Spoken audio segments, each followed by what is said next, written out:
दोस्तों, आज घर घर में देवी देवताओं की तस्वीरें आम हैं, लेकिन क्या 125 साल पहले भी हमें पता था कि देवी देवता आखिर कैसे दिखते हैं? शायद नहीं। तो दोस्तों, आज हम एक ऐसे ही कलाकार के बारे में बात करने वाले हैं जिसने पूरे विश्व को ये बताया कि हिंदू देवी देवता आखिर कैसे दिखते हैं।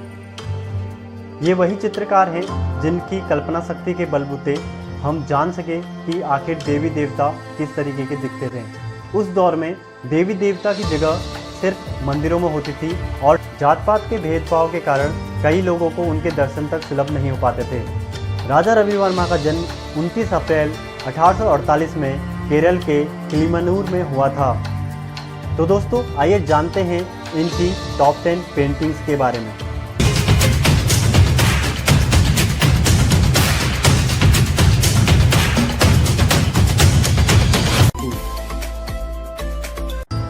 तो दोस्तों, राजा रवि वर्मा की टॉप 10 पेंटिंग की सीरीज में सबसे पहले हम बात करने वाले हैं दमयंती पेंटिंग की। राजा रवि वर्मा की इस पेंटिंग में उन्होंने खूबसूरत लाल रंग में लिपटी एक महिला दमयंती को बनाया है। दमयंती महाभारत काल की विदर्भ किंगडम की राजकुमारी थी, जिन्होंने निशब्द किंगडम के राजा नल से विवाह किया था।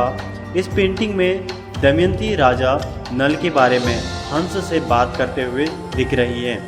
इस पेंटिंग में ऑयल रंग का प्रयोग किया गया है और यह पेंटिंग न्यूयॉर्क में 11.09 करोड़ रुपए में बेची गई थी।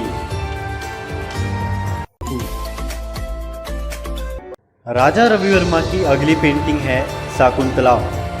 राजा रवि वर्मा ने इस पेंटिंग में शाकुंतला को पैर में से कांटा निकालने के बहाने राजा दुष्यंत को देखते हुए दर्शाया है। इसमें शाकुंतला की सहेलियां उस पे हंसती हुई नजर आ रही हैं। इस पेंटिंग में ऑयल रंग का प्रयोग किया गया है। राजा रवि वर्मा की अगली पेंटिंग है जटायुवधम। राजा रवि वर्मा की इस पेंटिंग में रावण के सीता हरण के वक्त जटायु के संघर्ष को दिखाया गया है। जटायु ने सीता को बचाने के लिए अपने प्राण न्योछावर किए थे। राजा रवि वर्मा ने वह दृश्य पेंटिंग के द्वारा बखूबी दर्शाया है। इस पेंटिंग में ऑयल रंग का बखूबी प्रयोग किया गया है। ओरिजिनल पेंटिंग इस समय श्री चित्रा आर्ट गैलरी केरला में सुशोभित है। इस पेंटिंग के द्वारा राजा रवि वर्मा के काल्पनिक क्षमता को बखूबी देखा जा सकता है। अपने रंगों के प्रयोग से राजा रवि वर्मा ने इस पेंटिंग में एक सजीव जान पैदा कर दी है। राजा रवि वर्मा की अगली पेंटिंग है गैलेक्सी ऑफ म्यूजिशियन। यह पेंटिंग भारतीय महिलाओं के एक ग्रुप को दर्शा रही है जो विभिन्न परिवेश से हैं और अपने ट्रेडिशनल वाद्य यंत्रों को बजाती हुई नजर आ रही हैं। इस पेंटिंग में पूरे भारत की महिलाओं के इस पहनावे और श्रृंगार पर जोर दिया गया है। इस पेंटिंग को मूल रूप से मैसूर के महाराजा के लिए चित्रित किया गया था। राजा रवि वर्मा ने प्रत्येक समूह धर्मों के रीति रिवाजों पर एक पेंटिंग में ध्यान आकर्षित किया है और उन्होंने सभी को संगीत की विशेषता दी है। इस पेंटिंग में राजा रवि वर्मा ने सभी धर्मों के महत्वता को दर्शाया है और साथ ही संगीत की विशेषता पर जोर दिया है। अगली पेंटिंग है women in red. Raja Ravi Varma की इस पेंटिंग में उन्होंने एक महाराष्ट्रियन महिला को एक आधे खुले लकड़ी के दरवाजे के करीब खड़ा हुआ दिखाया है। महिला एक गृहिणी प्रतीत होती है और उसने पारंपरिक उत्तर भारतीय पोशाक पहनी हुई है। लाल साड़ी और सोने के आभूषणों से सुशोभित यह महिला जो एक खूबसूरत मुस्कान के साथ हमें ये आभास करा रही है कि वह किसी की उम्मीद में वहाँ खड़ी है।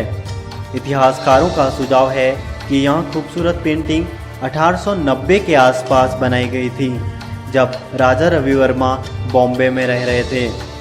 यह हो सकता है कि यह उनकी पड़ोसन रही हो, परंतु दुर्भाग्यवश हम इसकी पुष्टि नहीं कर सकते हैं, क्योंकि इतिहास की पुस्तकों में इस पेंटिंग के बारे में बहुत कम जानकारी दी गई है।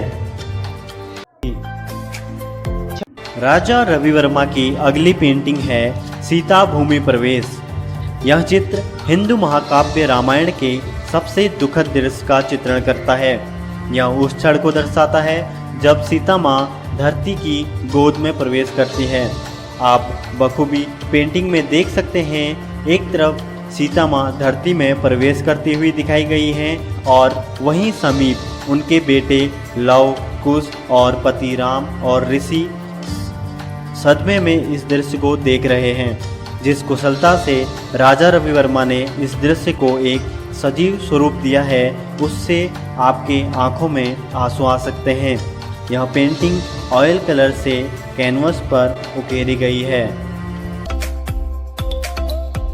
राजा रवि वर्मा की सुंदर पेंटिंग्स में से एक पेंटिंग है वसंतिका। राजा रवि वर्मा की काल्पनिक क्षमता को इस पेंटिंग के माध्यम से बखूबी समझा जा सकता है। इस पेंटिंग में रवि वर्मा ने वसंत ऋतु की देवी वसंतिका को अविश्वसनीय खूबसूरती से चित्रित किया है। रवि वर्मा ने वसंतिका को एक युवा महिला का स्वरूप दिया है। उसे एक पारंपरिक पोशाक में एक भारतीय महिला के रूप में दिखाया गया है, जहां उस महिला ने सुंदर पुष्पों की मालाओं और आभूषण धारण किए हुए हैं, साथ ही गुलाबी रंग की साड़ी पहने हुई है। इस पेंटिंग को और खूबसूरत बनाती है पृष्ठभूमि में बहने वाली नदी, पौधे और सुंदर फूल। इसमें दर्शाए गए पहाड़ और झरने इस पेंटिंग की खूबसूरती में चाँद चाँद लगा देते हैं, सभी कलाकृति की सुंदरता को बढ़ा रहे हैं। रवि वर्मा की अगली पेंटिंग है परशुराम। परशुराम हिंदू पौराणिक कथाओं का एक पात्र है जिसे भगवान विष्णु का अवतार माना जाता है। उन्हें पौराणिक कथाओं में एक विशेष स्थान मिला है।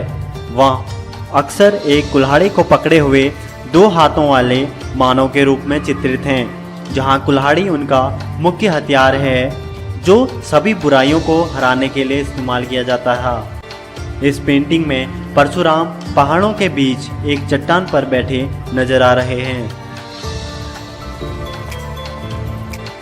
राजा रवि वर्मा की टॉप 10 पेंटिंग की सीरीज में 9वीं पेंटिंग है मैरिज ऑफ मत्स्यगंधा। इस पेंटिंग में हिंदू पौराणिक कथाओं से भीष्म प्रतिज्ञा के दृश्य को दिखाया है। देवव्रत, जिन्हें उनकी प्रतिज्ञा के लिए भीष्म भी कहा जाता था, वह राजा शांतनु और गंगा के पुत्र थे, जिन्होंने आजीवन ब्रह्मचारी रहने का व्रत लिया था, जो उन्होंने बखूबी निभाया।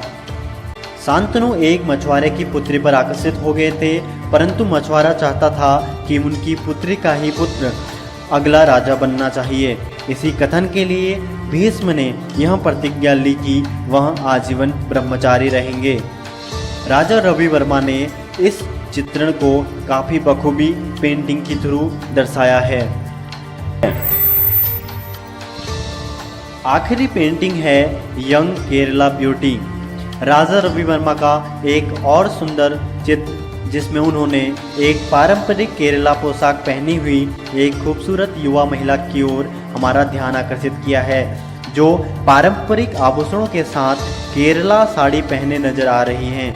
वह एक नर्वस मुस्कुराहट के साथ दिखाई दे रही हैं, जिससे यह आभास होता है कि वह पेंटिंग के लिए पोज देने में थोड़ी झिझक रही हैं। दोस्तों, अगर आपको ये वीडियो अच्छी लगी हो तो इसको लाइक करें, कमेंट करें और इसको शेयर करें।